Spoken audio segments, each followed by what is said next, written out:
Hello, എന്തല്ല സുഖല്ലേ? സൈക്കിളിൻ്റെ ഫ്രണ്ട് ടയർ പോനോട്ടായി. നമ്മൾ വിചാരിച്ച് ഇന്ന് ചേഞ്ച് ചെയ്യാം. ഷോപ്പിലെത്തുന്ന വരെ സൈക്കിളും പിടിച്ച് കുറച്ച് കാര്യങ്ങൾ സംസാരിച്ച് ഇങ്ങനെ നടന്നു.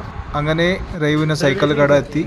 സൈക്കിൾ കൊടുത്ത പാടെ തന്നെ സൈക്കിളിൻ്റെ ടയർ ചേഞ്ച് ചെയ്യാൻ തുടങ്ങി. പിന്നെ ഇവിടെ എല്ലാം എക്സസറീസ് കിട്ടുക സൈക്കിളിൻ്റെ ടയർ ചേഞ്ച് ചെയ്യണം. എന്താ ലുക്ക് മോനെ സൈക്കിളിൻ്റെ. ഇപ്പം തിരിച്ച് വീട്ടിലേക്ക് പോകുമ്പോൾ രണ്ടാളും സൈക്കിൾ ഓടിച്ചിട്ടാണ് പോയത്. ഒരു ചെറിയ ഹാപ്പി മൂമെൻറ്റ്. അങ്ങനെ വീട്ടിലെത്തി. ഇന്നത്തേക്ക് ബൈ ബൈ.